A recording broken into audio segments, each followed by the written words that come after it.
Good morning. Welcome to the Board of Water and Power Commissioners meeting. Today is Tuesday, February 23rd. This proceeding is broadcast on Channel 35. The exact broadcast times can be found by contacting Channel 35. General Counsel. Thank you. This is Richard Tom, Assistant General Counsel for the Department of Water and Power. As permitted under Governor Newsom's order of March 17, 2020, all of the board are teleconferencing from remote locations. Also, consistent with the governor's order, all public comment will be taken telephonically. We may announce a recess if we have difficulties or lose a quorum due to technical difficulties. Members of the public wanting to offer public comment should call 213-306-3065 and use meeting code 146-446-387# and follow the cues. Again, the number is 213-306-3065 and the meeting code is 146-244-6387#. There is a call moderator, and when it is your turn to speak, please state whether you are speaking on specific agenda items or for general public comment. You have 2 minutes for your comment. It is important when you are going to speak to please turn down the volume of your devices so we do not get feedback. I'll return back to the board secretary. Commissioners, please say present for roll call. Commissioner LEHRER.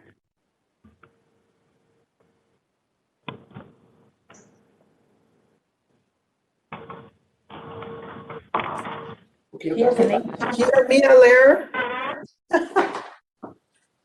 President McCLAIN-HILL. Present. Commissioner NEEMAN BRADY.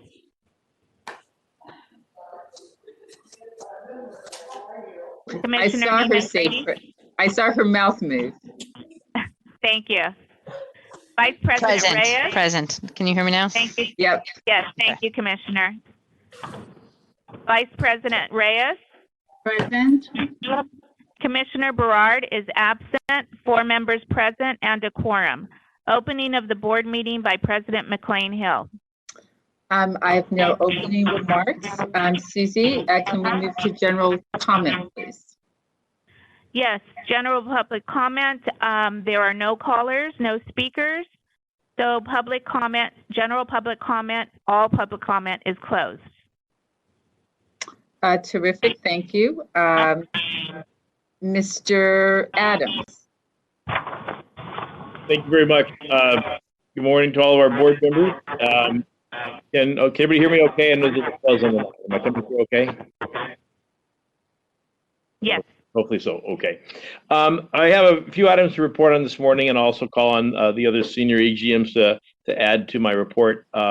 First of all, the day after our last board meeting, last Wednesday, 2 Wednesdays ago on the 10th, we actually had a very great event hosted jointly by the Society of Women Engineers, the Society of Hispanic Professional Engineers, and the National Society of Black Engineers.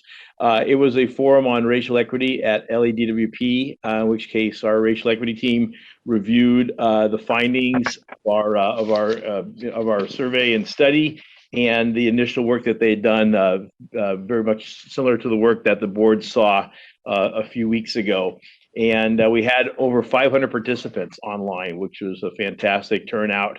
A lot of great questions, a lot of interest. And so I wanted the board to know that the effort that we saw, been going on, that was presented to the board, has also been its first round of being presented to employees and is continuing and going very well.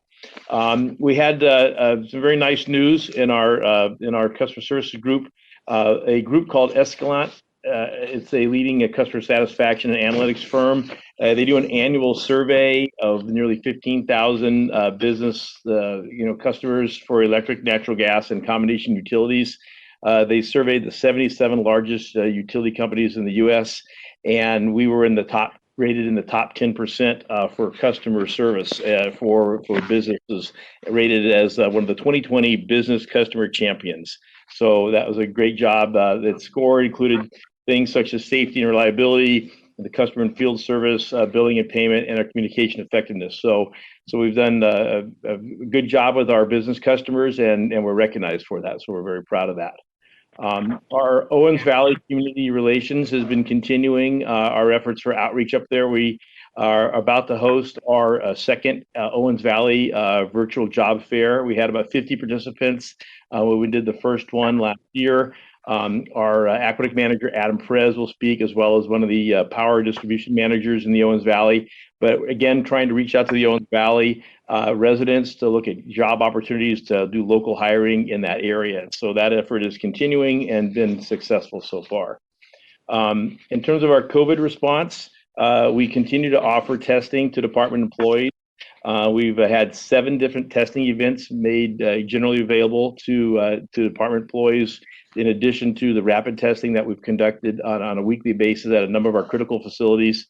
We are now actually, because the fire department has transitioned Dodger Stadium from a testing center to a vaccine center, and because tests are a little more difficult to come by, we're now actually offering the JFB testing to other city employees, as well as council and mayoral offices who may have difficulty, getting to a test or an easy location. So we're continuing that in conjunction with the LA Fire Department, who have been a great partner in this, and then expanding the testing offering so we can be a service to the rest of the city as well.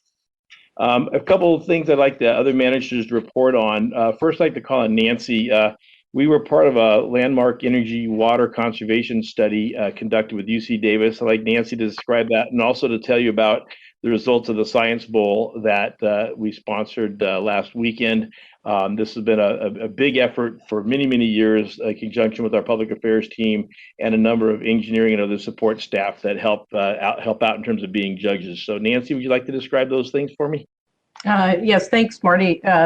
So we participated with the UC Davis Center for Water Energy Efficiency on a study that they were doing, looking at how water conservation mandates and water conservation programs affect energy savings. So a significant amount of energy in California is used to move, to gather, move, treat, distribute, and heat water. It's about 20% of the electricity and about 30% of the sort of electricity related fossil fuel consumption that goes towards all of those things around water. So UC Davis Center for Water Energy Efficiency had done a study looking statewide several years ago about the energy savings associated with statewide water conservation mandates. And then they wanted to look specifically at a case study. So they worked with us, with our teams in both the energy efficiency programs, water conservation, and our water resources programs to get the data. And the conclusions were very interesting, showing that customer-focused water conservation programs are just as cost effective at reducing energy use as our energy conservation programs. So the clear benefits of our water conservation investments, both in helping us manage water, but also in reducing our energy use. So we're very pleased to participate in that study, and it's been published in a journal called Environmental Research Letters, if you are interested in looking at it in more depth. Moving on to the Science Bowl, as Marty noted, this is something that LADWP has produced and worked with for many, many years.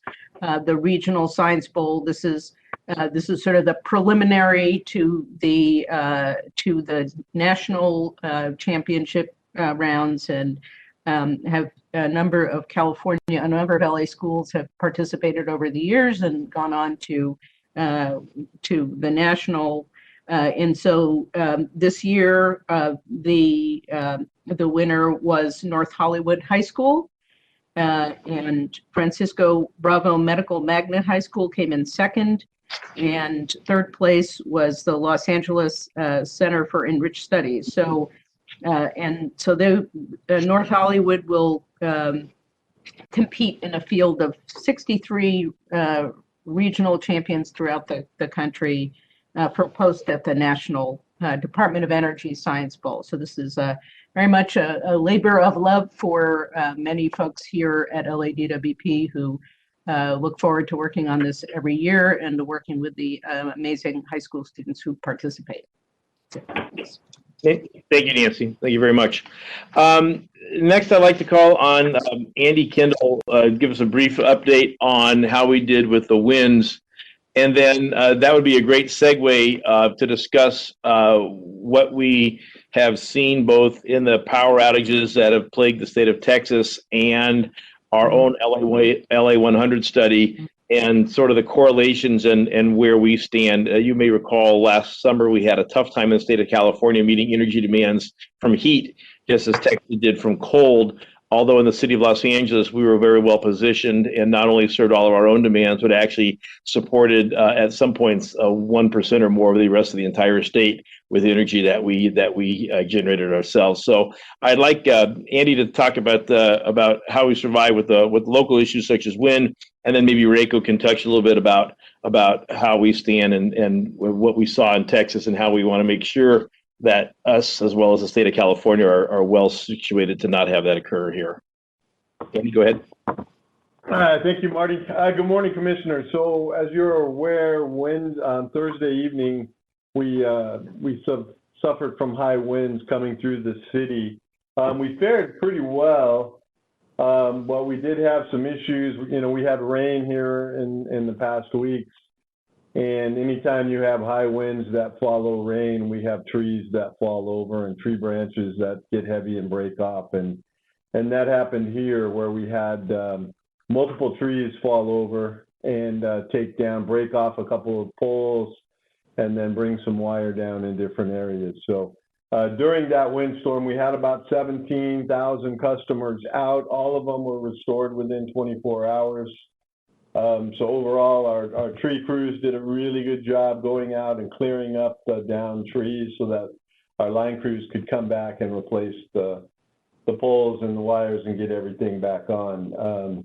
We had a couple incidences of Mylar balloons blowing up into the lines and taking 2 34.5 circuits out. But overall, we did really well with this wind. And again, it just goes back to the investment that you as the board approved for our power system reliability program and our continuing work to upgrade the distribution and subtransmission systems annually. And so each of these storms, we see less and less impact, although it is going to be a long, ongoing, multi-year project to get the system fully up to date and fully prepared to withstand these with minimal outages. But so we did really well overall. Marty. Thank you, Andy. Reiko, would you like to talk about what we've seen occur in Texas due to the cold and kind of the correlation to what we've had happen in California and where we're heading? Absolutely. So we all know there was a lot of attention and concern regarding the deadly power outage in Texas last week. And it was just another example of the impacts of climate change on the power grids and the effect of expanding renewable energy and the changing power mix on our power reliability in relation to climate change. I want to be clear that renewable energy did not create the extreme events in Texas. We know that climate change is creating extreme weather patterns, and the freezing temperatures can be likened to the extreme heat storms experienced in California last summer. And as far as renewable energy, although Texas grid had had about 26,000 megawatts of wind resources that did not perform, it wasn't expected to perform, and it wasn't in their supply stack for that day or that time period. The real problem was the loss of natural gas and other types of generation and the lack of weatherization on that equipment. That equipment operates very well in other extreme climates, but it has to be engineered to do so. The Texas grid also lacks a robust interconnection system with other regional areas, the Western and Eastern Interconnect, and that limits the amount of imports and exports they can have during extreme events when surrounding areas potentially could have helped in some fashion. On the other hand, LADWP has many layers of redundancy in both our transmission and generation systems. Also in Texas, market design issues contributed to the overall problems they had there, and their market designs are very different than they are in California. We know there will be a full investigation, and we know that the future grid will have to operate differently than how it is operated historically. And that grid will be required to operate in ways that it wasn't originally designed. There will undoubtedly be more issues to mitigate as we fully realize the impacts of climate change and extreme weather events as we also transition to our 100% clean energy. As far as the LA100 update, the Texas outage is a wake-up call regarding the importance of careful planning as we transition to the 100% clean energy. LADWP is ahead of the game with the LA100 study, which is expected to be concluded very soon. Last month, NREL team gave a round of public presentations virtually and also presented high-level results to the City Council, Energy, Climate Change, Environmental Justice, and River Committee last week. The extreme situations, such as what happened in Texas, will become more frequent with climate change and is a reason why the LA100 and the unprecedented and dynamic level of modeling will help inform recommendations that will ensure Los Angeles transition to a clean energy future is well planned. And I'd also like to note that Vice President REYES participated in a discussion forum on this past Sunday regarding LADWP's progress towards 100% renewables that was sponsored by the Neighborhood Council Sustainability Alliance. Thank you very much, Reiko. Thank the AGMs for offering your support during our report and for your expertise in this and for keeping a track of such important issues going on. So with that, that's the conclusion of my report, unless the board has any questions for me. Thank you. Any questions or comments from commissioners? Okay, seeing none, I actually have Commissioner Lehr. Yes, thank you for that report. Many of it, for those of us on the board, we get a lot of questions. How prepared, and I'm always good to talk about redundancy. So if you even had a one sheet that I could use periodically when I'm talking about this issue, I would, just points to make. But I just say I appreciate it, and I did always think that we were in a much better place, having just started to do this week work in Dallas. The question came up numerous times. So thank you for the redundancies. And we'll make sure we get you some simple briefing documents to have at your hands. Yeah. And as Reiko mentioned about extreme weather, we look at our system and the kind of heat we had last summer. And so one of the things we also look at is, how are we designing for extreme weather in terms of heat? And especially when we had an episode with a lot of humidity a couple of years ago, we set a peak record day, and we know that there's no cooling at night, so the transformers, the oil inside would warm up and then wouldn't have a chance to cool down. Eventually, would build up the heat and fail. And so we look also what do people do in areas where they experience humidity as part of the regular part of life. So we are taking all these things into account to make sure that we build the future is sustainable with climate change. Yeah. Thank you very much. I also have a comment, if I may, President McCLAIN-HILL. So, Marty, we got your memo on the return to work for the JFB. So I'm just curious, because I have repeated on this board the need for us to really look at the telecommuting and draft a permanent policy, pandemic or not. Because that's I think the most obvious impact of this pandemic on the labor force is the increase of employees working remotely. And to determine first and foremost, what lessons have we learned from our employees performing the work remotely is something that we have to really assess and engage, right, in terms of looking at the future of work on a more holistic way, because for several reasons that I'm asking for this, because work is not going to be the same. The future of work will be different, and we should be attracting a younger, more diverse workforce who are used to working remotely. We need to have an adaptive environment, and we also have to take a look at the environmental, the technical, and the economic impacts of remote work, because there are jobs that lend themselves or are conducive to remote work. So I'm just thinking, and I want to just suggest, if you can have a working group, a small working group, to take a look at crafting the permanent policy, but first and foremost, look at the lessons learned from this one, because we are now transitioning back to JFB, and although your plan is very conservative and really thoughtful, so thank you for that.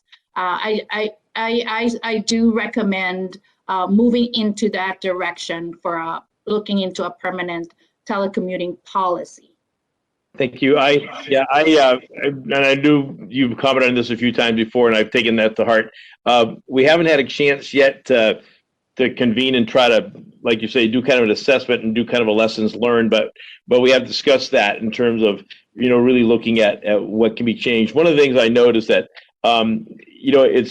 it's hard for people to be gone all the time, but it also doesn't mean they need to be here all the time. And so there's some kind of happy medium that we have to figure out. And then the other thing is that, looking at different jobs, there's certain times that people, do need to be in the office to complete all their tasks. And so trying to understand that, I have got a lot of feedback from people saying that they know how much more productive they're able to be without spending an hour each way on the road to and from work, as well as, carbon footprint and everything else associated with that.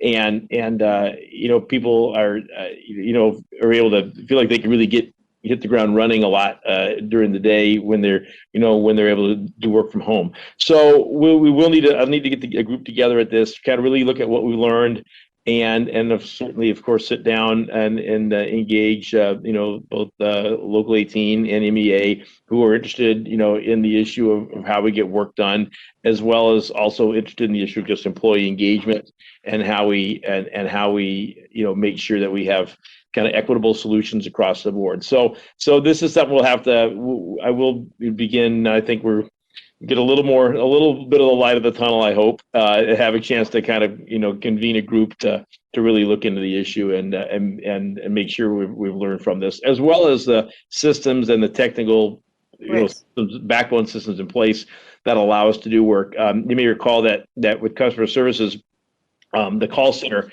is probably the densest seating we have anywhere in the building by design. And so when we needed to have people not there, physically because of the issue of possible transmission of COVID, we were able to quickly turn to a platform that allowed people to take calls from home, which we previously could not do, but they are actually able to do their full function from a computer at home to serve the customers, and that immediately brought our call times back down and enabled everyone to be productive whether they were here or not. So there are definitely lessons learned and things to discuss, and then the technical backbone systems that would help support that. We had a lot of scrambling. Lewis Carr had a lot of scrambling to do early on in this to get more VPN available so that we had secure network connections so people could access their files and talk to each other without risk of any kind of cyber intrusions and that sort of thing. So that certainly is an absolute necessary component of it moving ahead, but it is definitely on our mind. So a couple things. Suzanne, are you done? All done. Thank you, Marty. Yes, okay. Thank you. I have a couple of observations and just a couple of things I'd like to move forward. First, Mr. Kindle, I want to thank you for your kindness in including the board's actions in your observations about the department's resiliency and increasing ability to handle additional challenges on our electric grid. But I really want to acknowledge the incredible, the professional and the consistent work of this department's employees in terms of constantly thinking, I mean, from the field to, the engineering staff in terms of what it takes to ensure that we have a system that is resilient and that is able to serve the needs of the residents of the city of Los Angeles. Anytime you look at an extreme power grid breakdown like what occurred in Texas, you really do begin to, it brings home the importance of the work that is done by every member of this department to make sure that these critical services are available in Los Angeles all the time.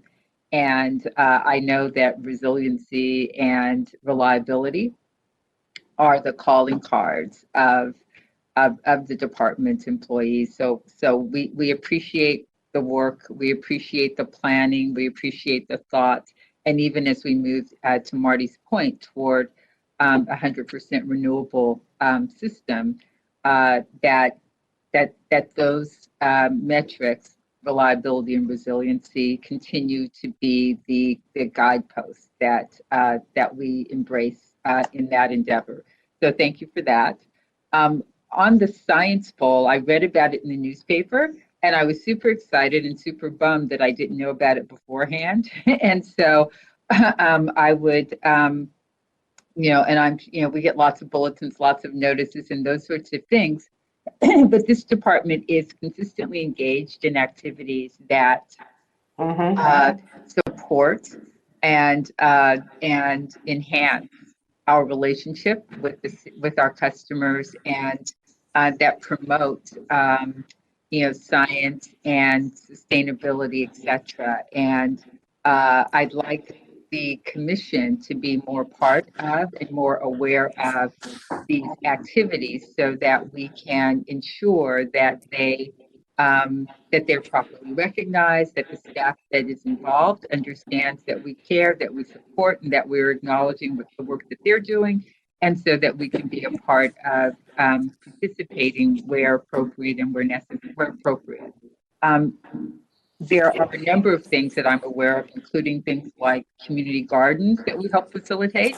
And I'm very interested in that work and what that work looks like, how our department works with communities on those activities. And again, some of it is so that we understand what we're doing, but also so that we can ensure as a board that we're doing these things in an equitable and consistent way.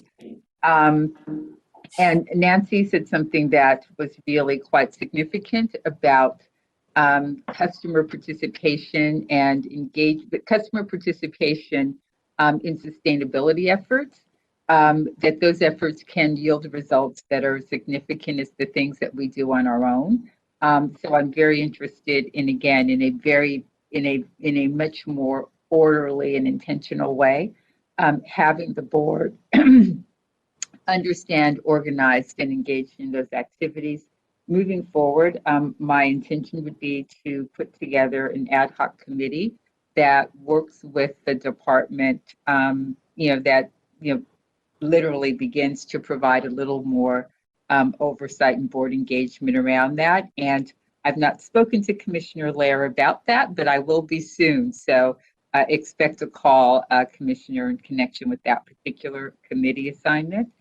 In the interim, though, I am interested in an ad hoc committee that we'll be establishing today, Marty, looking at customer service on the residential side. I mean, I was interested in customer service writ large. We are interested in issues related to, rebates. We're interested in residential customer service. I mean, I'm heartened by the recognition of our excellence as it relates to business customers. I think that we, though, have some work to do in areas of significance related to customer service both as it relates to processing rebates and also as it relates to residential customer service. And I've spoken with Commissioner Reyes about her willingness to take that on. And so she has indicated that she will be likely to add a commissioner. Just need to have a quick conversation with the one that I have in mind. So I'll get that back to you. And then finally, with respect to the matters around future of work, I share Commissioner Reyes's interest in our being much more methodical about and timely about how we think about future of work, and also how we codify our telecommunications policies, just as it relates to what we've experienced over time, over the last year plus, or over the last year. I guess we haven't gotten to a year plus just yet, but we're getting there. We have a workforce development committee, and it seems to me that it would be appropriate in that context to broaden the thinking around workforce development to look at future of work. And Commissioner Reyes and I already serve on that committee. I would, with respect to looking at those issues, and Marty, in light of some of the discussions or the negotiations that will be taking place with MEA, and perhaps you mentioned that there also are implications for IBW, it seems to me that it would be appropriate for us to have a preliminary report back to this board around what that might look like by June of this year. So that will be the target for a report to this board on lessons learned, but also some preliminary thoughts around how we begin to support transition, think about the future of work.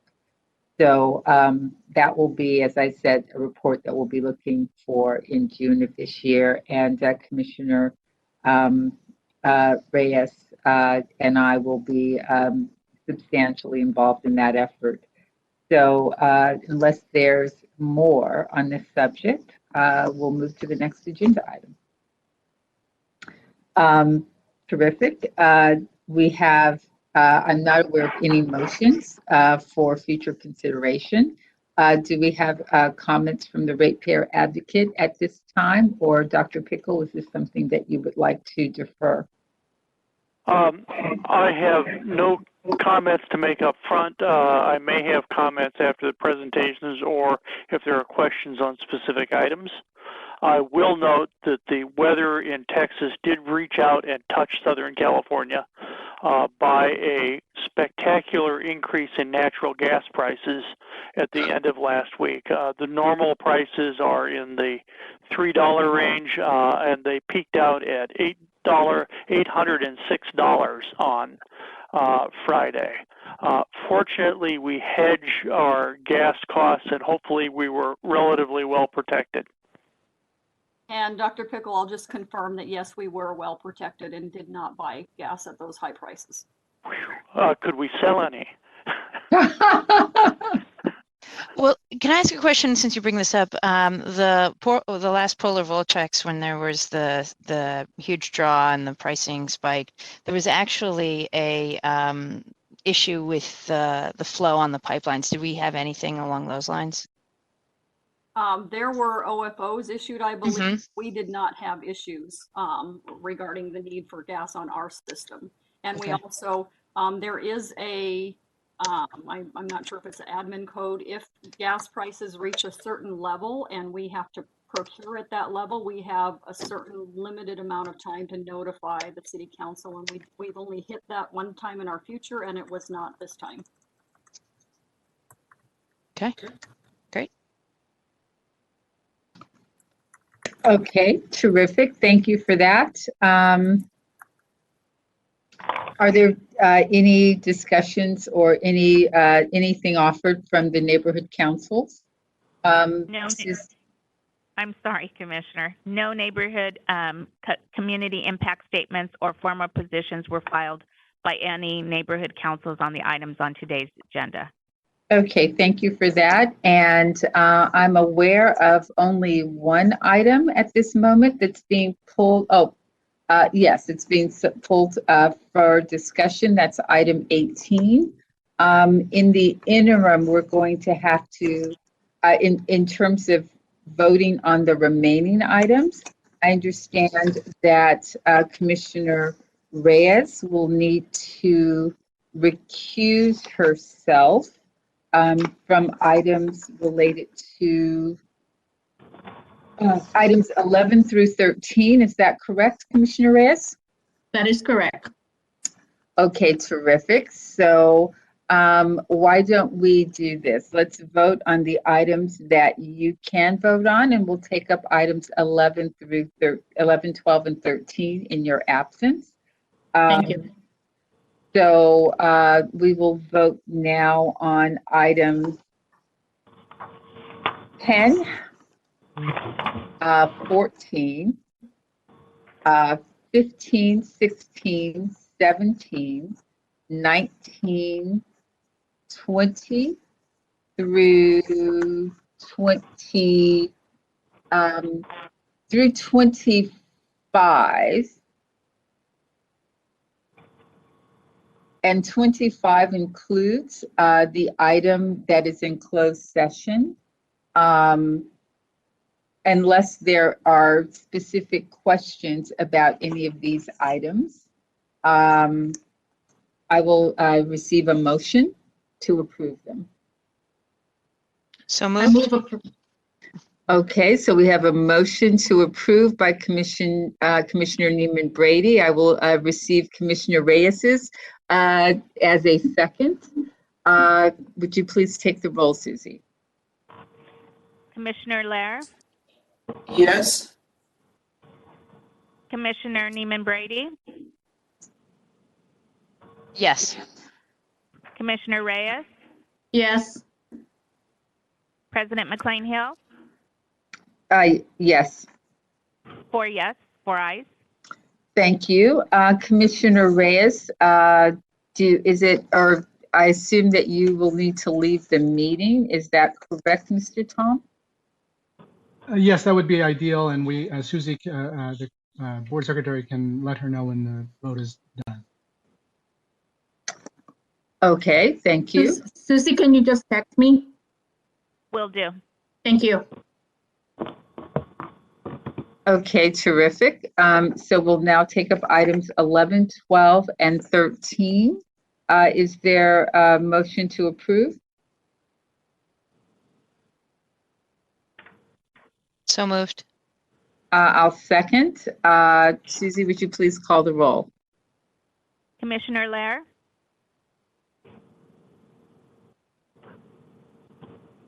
Commissioner Lair, Yes. The I. thank you. Mhm. Commissioner NEEMAN Brady, Yes. Commissioner McCLAIN-HILL, Yes. 3 ayes. Then that motion passes. Thank you. And if you could text Commissioner Reyes, that would be terrific. And we can move to item number 8.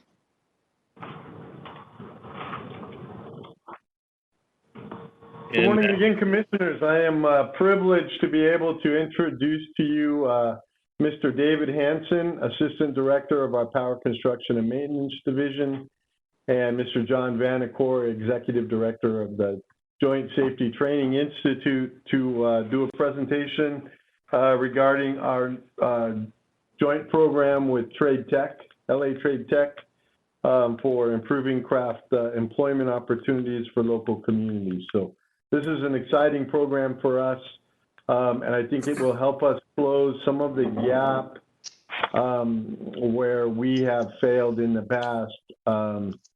Just getting awareness of the job opportunities that are out there. I know I myself wouldn't be here if I didn't know somebody.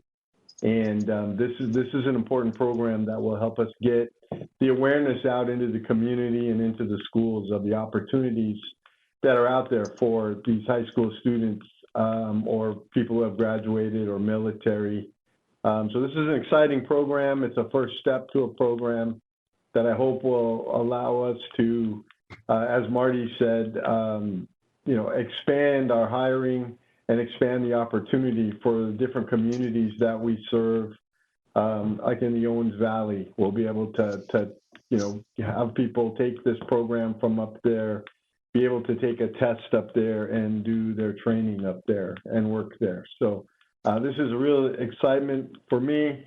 So with that, I'll turn it over to Mr. Hanson and Mr. Vanacore.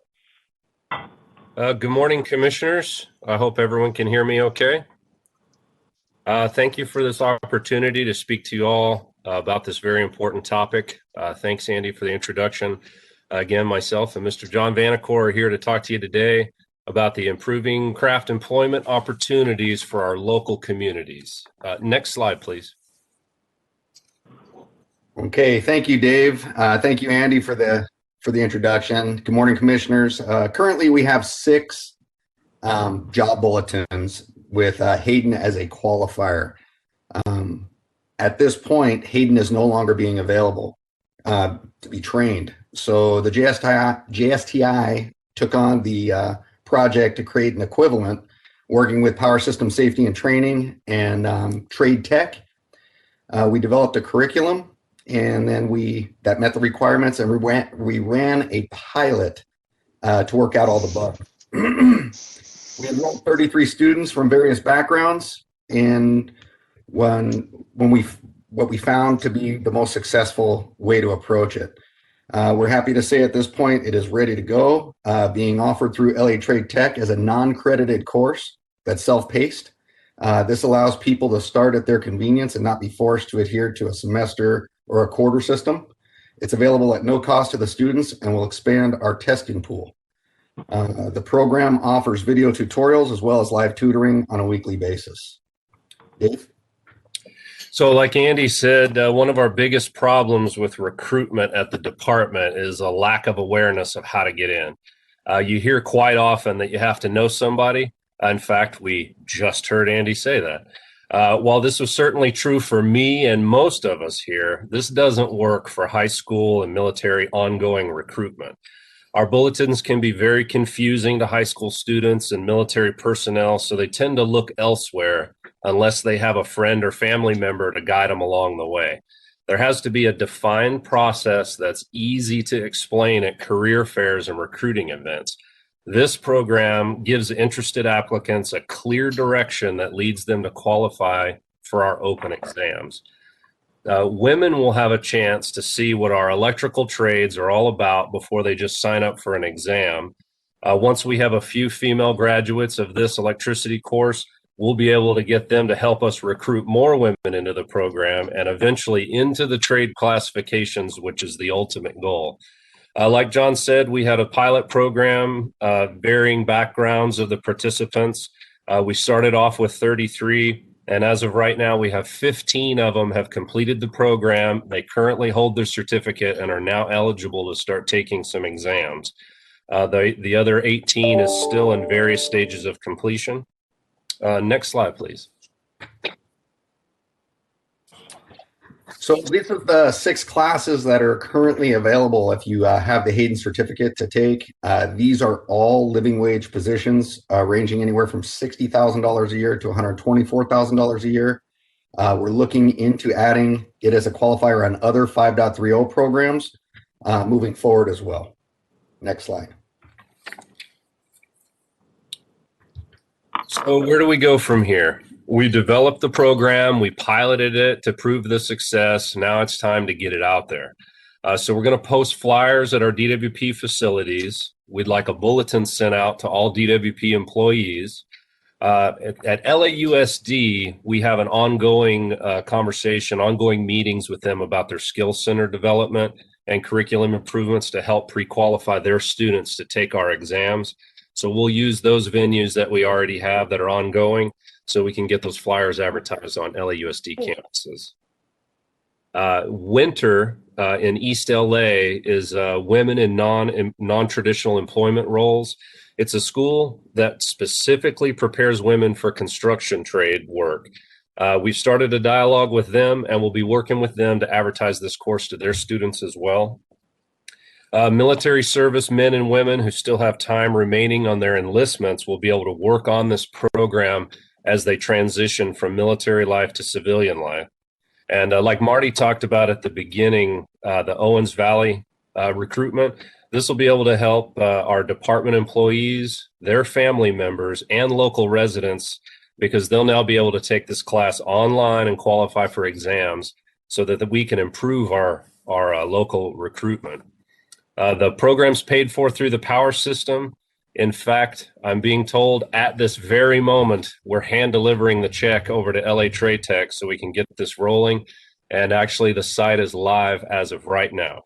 So as soon as this presentation's over, John and I will be sending you a flyer with an updated link so we can start signing people up right away. And finally, similar to the police and fire explorer programs, we're going to create a student worker program so high school students can get a glimpse of what it'll be like to work as an electrical distribution mechanic at the department while they earn their climbing certificate, which is a prerequisite to take the exam. That concludes our presentation. We'd be happy to answer any questions that you may have. Thank you so very much. Are there questions from commissioners?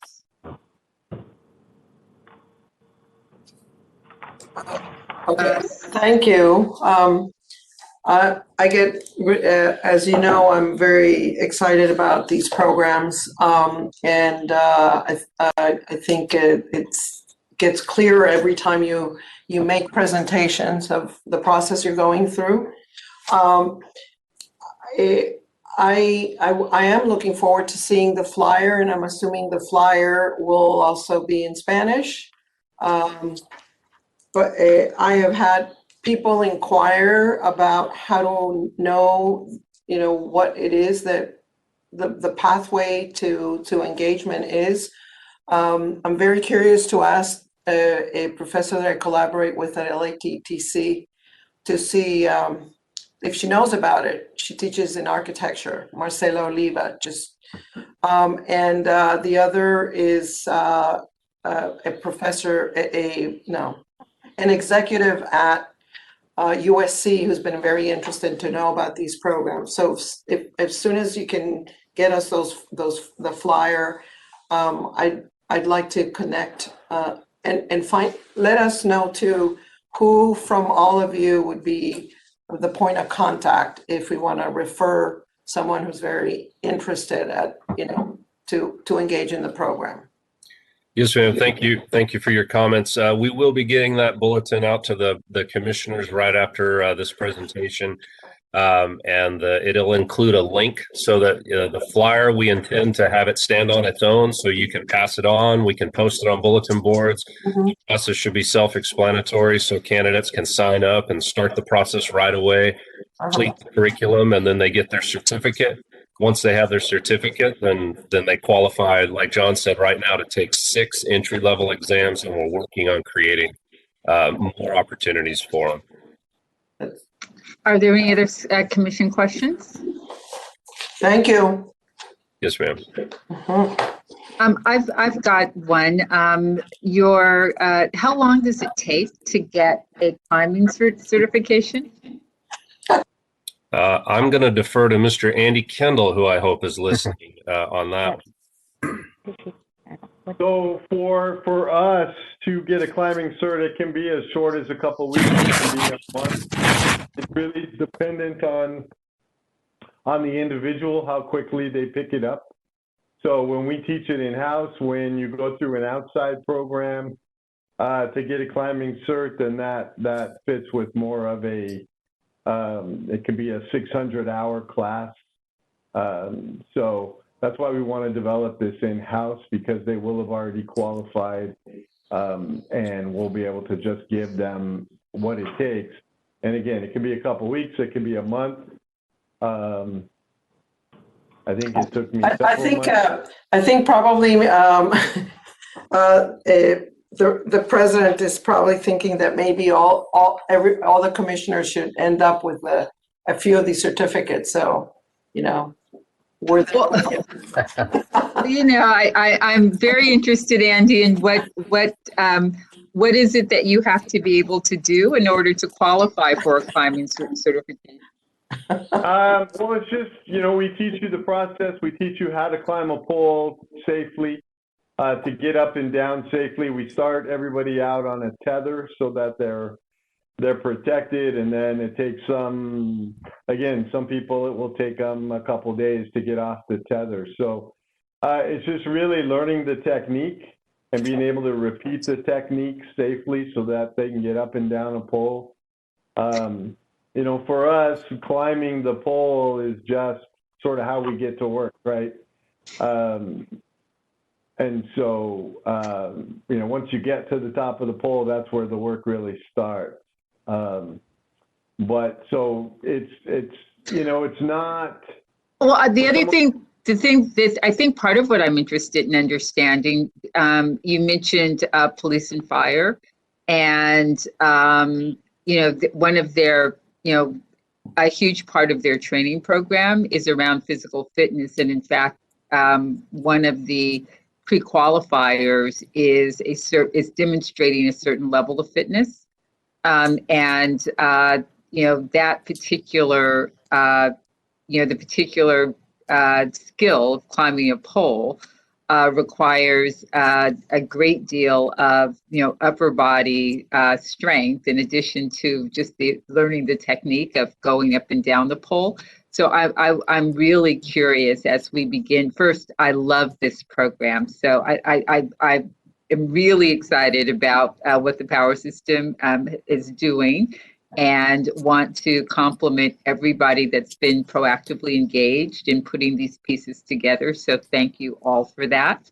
I am very interested in the outreach and in how we message, encourage, or or support the development of the physical capacity to do some of this work, and just making sure that people understand that component. And so that's one of the reasons. So for instance, there's learning the technique and getting to the top of the pole are two different things. And when I was out at the training facility, those folks were going up and down multiple times in as just part of their let's get our day started routine. So I'm very interested in the logistics of how this works, and in particular as it relates to what women will need to understand about training and fitness in order to be eligible to move through this kind of a program. Yeah, that's part of the goal with the student worker program we're working with Shannon Pasquale and his group with, is that so. You do qualify for 6 different exams, and part of the goal is as they come in, they would start, and not every person may want to get a climbing cert. We just want to open that door for them. But my vision is that, we will be able to expose them to each of the jobs that they qualify for during this student worker program. And then that'll give them an idea of sort of which maybe 1 or 2 they're interested in off the bat. And then part of that is that whole thing of, this is what it takes physically to do the job. What kind of strength do you need? What kind of mechanical aptitude do you need? Because that's important in selecting a program so that you can be successful, is one that sort of fits what your aptitude is. Not that you can't, because I was very clumsy and awkward and I managed to make it through. So I think if I can do it, anybody can. But that's part of this, so that not just giving them an awareness, but then letting them see what each of the jobs does so that they can make a good choice as to which program they really want to try. If I venture to say that I think I hadn't thought about this, but one of the benefits of a program like this, if younger people start understanding, basically how to stay fit and how to think of, even food choices, that just helps them be more successful on many levels in life. So that's something that sometimes young people are missing, sort of some guidance on that level. So that is very valuable. That's an important point. And as the generations change, what we're hearing from LAUSD, this new generation of graduates, they refer to them as makers. Everyone wants to make things. They want to work with their hands again. So we're starting to see a big interest and boom in the trades. John Vanacore and I talk about this all the time. This is prime time to get shops classes back in the high schools. And through outreach programs like this, climbing programs, student worker programs, I think we're working towards that. And now with this LAUSD or LA Trade Tech program, we have something that we can actually use to outreach high school. And we've been doing military in the last couple of years. Now time is right for high school. Great. Thank you. Thank you so much. Appreciate that. If there are no additional questions, we'll move on with the agenda. We have our filed items. Are there any questions or any comments that the staff would like to offer with respect to the monthly report? The financial services report for November is in your package, and I'd be happy to answer any questions.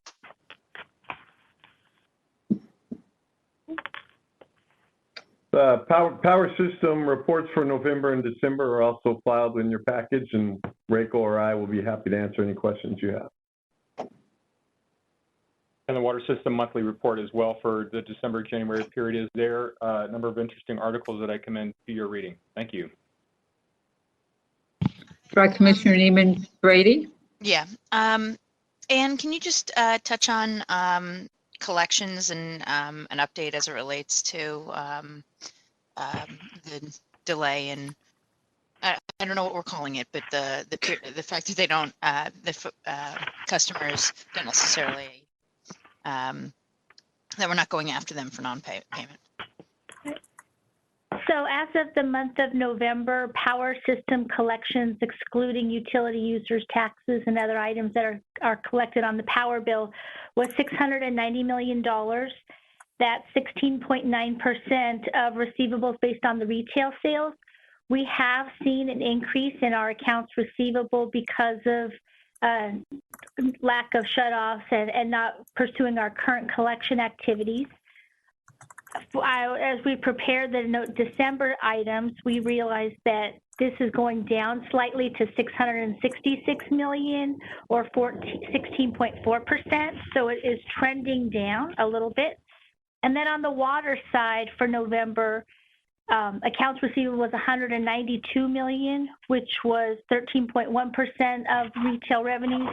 This is also trending a little bit down, $189 million for the month of December. So back when we implemented CCB, we saw our collections also going up because we had postponed our collection activities. And that's why we have the 12-13 baseline year in our graphs, because this is what we had before when we had our old billing system. So we continue to monitor it, and we continue to talk internally about when will be the right time to discuss going back to more normal operations in customer collections.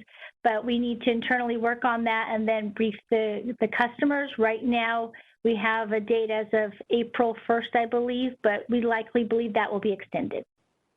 Okay, and then it was very helpful to give a December trend because obviously the stuff we're looking at is November, but I would think by now you'd have January information. So how is January looking? I don't have it right in front of me, but I think it's fairly consistent with December. The other thing that we also look at is our cash levels. So November, our cash levels are high, but January 1st is when we make our first payments on our interest payments. And then we will be making our city transfer in the next few months between now and June 30th. So those are the two of the larger payments that we have. So we'll continue to monitor that as well. Okay, great. Thank you. And thank you for that. Nicole, thank you for those questions. I look forward to and and clearly we will need to have some additional conversation around how we are managing our customer billing and collection process as the economy continues to experience impacts from the pandemic. I will be curious about, I mean, you indicated that that the rise in outstanding payments is related to our having ceased cutoff notices related to lack of payment. I'll be curious to nuance that out a little more. I suspect that a significant portion of this is related to the inability to pay the bill, whether we cut their power or not, related to current economic conditions, as opposed to simply our not doing shutoffs. So I will be curious to understand that better. But prior to certainly by April, we'll need to have a full-on and focused conversation about where we are, how we manage forward, and sort of both for the illumination and direction of the board, and also in order to be clear with the public as to what they can expect. But thank you, as always. Your management of our financial operations is something that gives me at least great confidence in the department's transparency and also overall fiscal soundness. So thank you for that. We have B, the informational report. Are there questions or comments with respect to 9B? 9B is 9B. Would you say that that's a catch-all for collections or non-payments? No. That would be in the financial report. 9B is the water quality regulatory compliance. Oh yeah, that's what I thought. It's just you didn't ask about the other one. Didn't we just go through one that we didn't ask? You didn't ask if we had any questions? No, I did. Did you have a question about anything filed under 9A? I would like to know, something's come up with the community garden councils about some shutoffs on DWP side. So I'd like to talk to somebody about that at some point. I think it came up, generally speaking. I know everybody's working really well together, but I'd like to know who to connect with to be able to get some, information, please. Okay, we'll have someone from customer services contact you to find out what the issue is and give it to the customer if there's a question. That's perfect. Thank you. Okay. I haven't heard anything about items 9B1, so I assume that there are no questions or comments. If that's correct, then we can move on to item 18. And Susanna, yes, I was going to say, did you want a presentation or did you have questions? I'd like a brief presentation on this. Perfect. Please. Thank you. Thank you. Good morning, Commissioners. Catherine Rubin, one of our managers in the Environmental Affairs Group, will give the presentation, and we'll have other folks available to answer questions. I'll turn it over to Catherine. All right. Thank you, Nancy. And good morning, Commissioners. Like Nancy said, my name is Catherine Rubin. I'm one of the managers in Environmental Affairs. And it's a real pleasure to be here today and be able to present to you on our Community Mission Reduction Grants Program funding increase. And I'll be repeating myself because the item today, we will be asking you approval to approve the increase in funds for $10 million from $10 million to $20 million. So I just want to start out that this program was developed in response to a council motion 18A which directed city departments, including LADWP, to create a local version of the state's Transformative Climate Communities program for the harbor and valley areas. Next slide. Thank you. Our AB 32 funds and our low carbon fuel standard funds allow for money to be spent on emission reduction programs. And so LADWP is using this funding for this program. In January of 2020, Board Resolution 20-123 authorized LADWP to fund $10 million towards the emission reduction projects in the San Fernando and Harbor Council Districts 2, 6, 7, and 15. The reason being was because studies show, as well as the Cal EPA Enviro scores, that these surrounding communities had a Cal Enviro score in the top 1/3, which meant these areas are disproportionately burdened by multiple pollution sources. So next slide, please. So here on this slide shows the Cal Enviro screen map. And you can see in the upper part of the map, Valley Generating Station and Council Districts 2, 6, and 7. And then in the lower part of the map shows the Harbor Generating Station, which is in the vicinity of Council District 15. Next slide, please. So LADWP opened up a round of applications for this emission reduction grant program in November of 2020. Our solicitation for our applicants' duration was 1.5 months. We put out 900 emails to various regulatory agencies and nonprofit groups. We had 2 virtual sessions, and we posted we posted the program on our website, and it was posted in bilingual. We did receive 13 applicants that applied. 9 applicants were successful under the criteria of AB 32 and the low carbon fuel standard requirements, as well as the Transformative Climate Communities program criterias. And just as a side note, our plan is to bring the MOUs between the successful applicants and LADWP to you for your approval at the second board meeting in April, so the project's implementation can begin. So in order to provide the communities with more opportunities to receive funding for this grant program, we're recommending the increase because we received quite a bit of interest, and also applicants were asking if we would have more rounds to allow them to submit more applications. If you see over here to your right-hand side is our flow chart. We have our CARB's low carbon fuel standard credits and our AB 32 carbon allowances. This is allowing us to fund for the regulatory agencies and the nonprofits. And what we would like to do is provide up to $20 million over the 5 years. And this will also then allow us to have annual solicitations for applicants. And that's our goal. So next slide, please. So the Community Emission Reduction Program grants, it encourages electrification. It achieves local emission reductions. It helps benefit health of the community. It helps with transition to renewable energy, and it benefits current and future EV customers.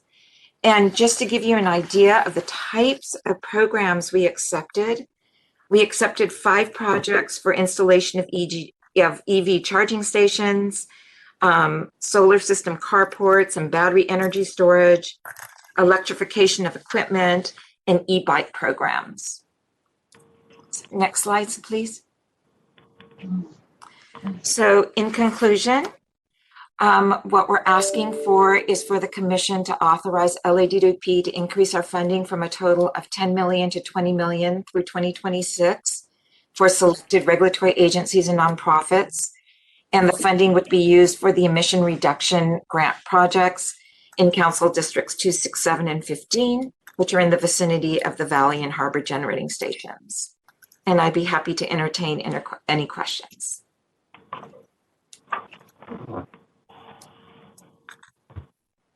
So thank you for that presentation. This is Commissioner Reyes. My main concern is really on the solicitation part and the outreach. And basically because this is $20 million that we are going to be investing in those disadvantaged communities. And what I would really like to see is what is your penetration level?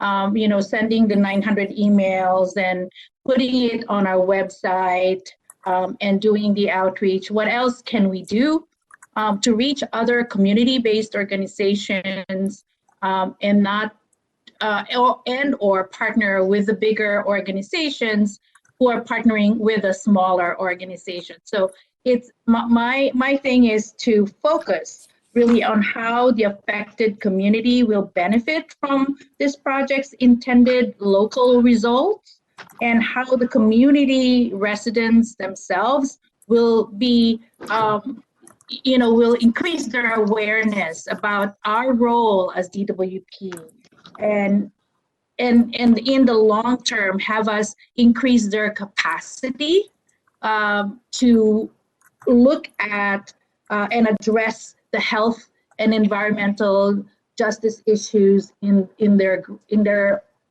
realm. So I don't know how much more effort you plan to undertake when it comes to just reaching out, and because the last one that you said you only got how many applicants out of all the efforts that you have done, right?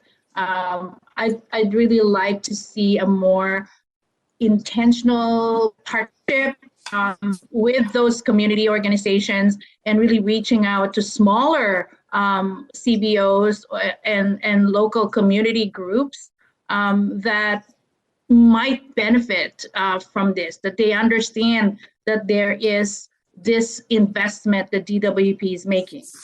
To that end, I would like to also ask if you have developed like a tutorial that anytime we have this grant, that there is a tutorial out there that defines, you know, what emissions reductions mean, what environmental justice means, the purpose, the eligibility, the types of the projects, helpful tips to apply for grants for those communities, and explaining also like the criteria that they will be subjected to when it comes to selection of the project. So I'm not sure if you have that tutorial or if there's a way that you could develop that quickly in partnership with our public affairs people. Sure. Thank you, Commissioner Reyes. Absolutely. We did have quite a bit of interest. It was them getting their applications in by the deadline, but there was quite a bit of interest. And so we will look into all of your recommendations here. Thank you. Okay, one additional, I'm going to offer just a couple of additional comments. One, I think, you know, this is the first time we've done something like this where we're actually funding projects, emission reduction projects with communities and community-based organizations in this way. And as you may remember, we've been running a community partnership grant program that's focused more on outreach, and this is distinguished because it's looking specifically at projects. So we were not entirely sure when we launched into this, you know, what the level of interest would be, what was the best way to, you know, to ensure that we were kind of communicating what we were trying to achieve with this.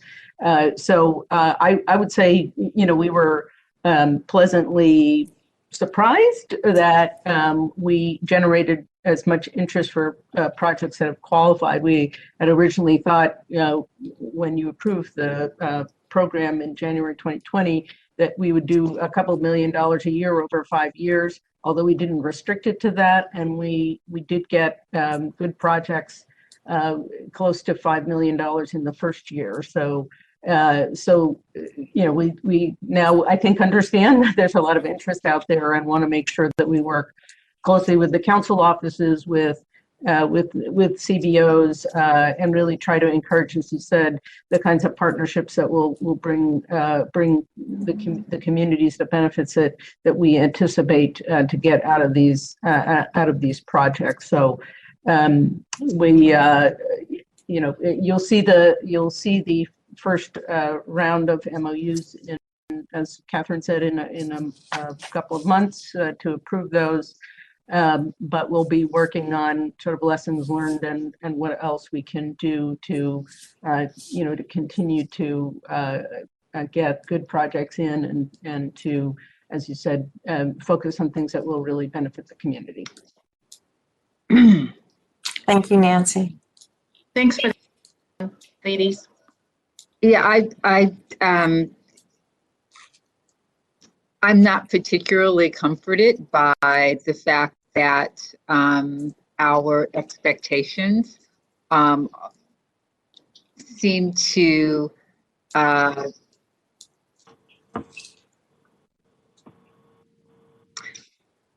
I guess I would be happier were we to understand on the front end what we're doing when we approach these kinds of efforts, in particular in EJ and communities that have been left out or impacted in negative ways by long-term neglect and citing of certain kinds of facilities in their neighborhoods. What Commissioner Reyes has raised, these are pretty obvious things to understand, to investigate, to do on the front end, as opposed to having lessons learned on the back end. I am and continue to be disappointed in our in the nature and the planning and the level of thoughtfulness that we exhibit as we are trying to increase our engagement in meaningful ways in communities of color. I will just leave it at that and consider it the work of this board to bring in perspective that seems to be lacking, particularly in the areas that touch these communities in very significant ways, and that is in customer service and in the area of sustainability. I just do not believe that it is any longer sufficient for us to be learning when that learning involves additional time and missed opportunity as it relates to how we engage with huge segments of this community, the community of Los Angeles, that do not fit our traditional model of outreach and engagement. So, Commissioner Reyes, I appreciate your, as always, thoughtful list of approaches, but it is really well past the point that we are not understanding, not appreciating, being surprised by on the back end, things that are very obvious to many of us on the front end.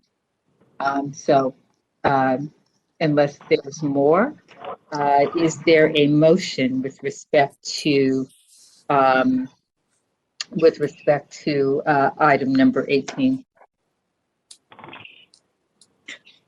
I move to approve.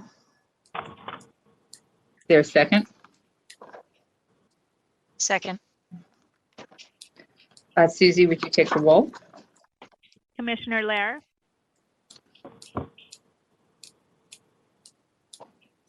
Commissioner Lair?